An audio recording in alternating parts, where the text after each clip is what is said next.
गणानां त्वा गणपतिग्वं हवामहे प्रियाणां त्वा प्रियपतिग्वं हवामहे निधीनां त्वा निधिपतिग्वं हवामहे वसो मम आहमजानि गर्भधमा त्वमजासि गर्भधम् गायत्री त्रिष्टुप् जगत्यानुष्टुप् पङ्क्त्या सह बृहत्तुष्णीः ककुत्सूचिभिः सम्यन्तु तु द्विपदाजाश्च तुकपदास्त्रिपदाजाश्च खड्पदाः विछन्दाजाश्च सछन्दाः सूचिभिः सम्यन्तु तु सह स्तोमाः सह छन्दस आवृतः सह प्रमारिखयः सप्तदेव्याः पूर्वे खां पन्थ मनु दृश्यधीरा अन्वाले वीरे रथ्यो नरस्मिन्न जज्जाग्रतो दूरमुदयति देवन्तदु सुप्तस्य तथैवेति दूरङ्गमं ज्योतिखान् ज्योतिरेकन् तन्मे मनः शिवसङ्कल्पमस्तु जेन कर्माण्यपसो मनीकिणो यज्ञे कृणवन्ति विदधे कुधीराः जदपूर्वं यक्षमन्तः प्रजानां तन्मे मनः शिवसङ्कल्पमस्तु जतप्रज्ञानमुत चेतो धृतिश्च ज्योतिरन्तरमृतं प्रजासु जस्मान्नरिते किञ्चन कर्म क्रियते तन्मे मनः शिवसङ्कल्पमस्तु चेनेदं भूतं भुवनम् आविख्यत परिगृहीतममृतेन सर्वं चेन यज्ञस्था यते सप्तहोता तन्मे मनः शिवसङ्कल्पमस्तु यस्मिन् ऋचः सामजजुगुङ्खि यस्मिन् प्रतिष्ठिता रथनाभाविवाराः यस्मिंश्चित्तगुं सर्वमूतं प्रजानां तन्मे मनः शिवसङ्कल्पमस्तु सुखारथि वशुवा निवजन्मनुख्यान् नेनीयते भीषुभिर्वाचिन इव ऋतुप्रतिष्ठन् जदजिरञ्जविष्टन् तन्मे मनः शिवसङ्कल्पमस्तु हरिः ॐ सहस्रशीर्षिखा पुरुखः सहस्राक्षः सहस्रपात स भूमिवन् सर्वतस्मित्वाद्यतिष्ठद्दशाङ्गुलम् पुरुख एवेदग्वं सर्वं जद्भूतं जच्च भाव्यम्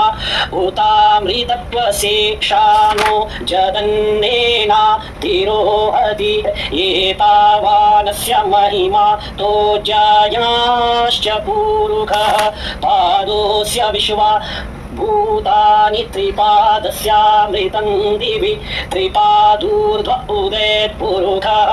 पादोऽस्येह भवत्पुनः ततो विकृवं व्यक्रा मत्साशना नशने अभि ततो विराड जायत विराजो अधिपुरुखः स जातो अत्यरिच्यत पश्चात् भूमि मथो पुरः तस्माद्यज्ञात् सर्वभूतः संभृतं पृथदाज्यम् पशुस्ताश्चक्रे वायव्या नारण्या ग्राम्याश्च ये तस्माद्यज्ञात् सर्वहोतऋचः सामानि जज्ञिरे छन्दाग्वंसि जज्ञिरे तस्माद्यजुस्तस्मादजायत तस्मादश्वा अजायन्त जे केचो भयादतः तो ये गावो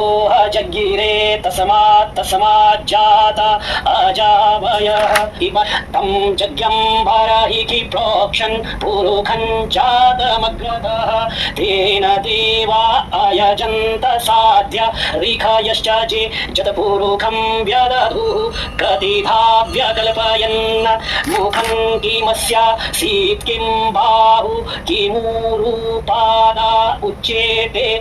ब्राह्मणोऽस्य मुखमासीत् बाहुराजन्यः कृतः ऊरु तदस्य जद्वैश्यः पदभ्यागुशूद्रो अजायत चन्द्रमा मनसो जातश्चक्षोः सूर्यो अजायत श्रोत्राद् वायुश्च प्राणश्च मुखादग्निरजायत नाभ्या आसीदन्तरिक्षगं शीर्षोद्योः समवर्तत पदभ्यां भूमिर्दिशः श्रोत्रात् तथा लोका अकल्पयन् जतपुरुखेण हविका देवा जज्ञमतन्वत वसन्तो स्यासीदाज्यं ग्रीक्म इदमः शरद्धविः सप्तास्यासन् परिधायस्त्रिः सप्तसामिधः कृताः देवा जद्यज्ञन्तन् वाना अबध्नन् पुरुखं पशुं यज्ञेन यज्ञमय जन्त देवास्तानि धर्माणि प्रथमा न्यासन्न देहनाकं महिमानः सचन्त चतुर्पूर्वे साध्याः सन्ति देवाः अद्भ्यः संभृताः पृथिव्यैरसाच्च विश्वकर्मणः समवर्तताग्रे तस्य तुष्टा विदधद्रूपमेति तन्मर्दस्य देवत्वमा जानमग्रे। इस तरह से 17वां मंत्र पूरा हुआ। आइए 18वें मंत्र को देखते हैं। वेदाहमेतं पुरुषं महान्तमादित्यवर्णन् वर्णन् इस तरह से लिख सकते हो आप। वर्णन्तमसः परस्तात् तमेव विदित्वा मृत्युमेति नान्यः पन्था विद्यते यनाय प्रजापतिश्चरति गर्भे अन्तर्जायमानो बहुधा विजायते तस्य जोनिं परिपश्यन्ति धीरास् तस्मिन् हतस्तु भुवनानि विश्वा जो देवे धीरास् तस्मिन् हतस्तुर्भुवनानि विश्वा जो देवेभ्य आतपति जो देवानां पुरोहितः पूर्वो जो देवेभ्यो जातो नमो रुचाय ब्राह्मणे रुचं ब्राह्मं जनयन्तो देवा अग्रे तदब्रुवन्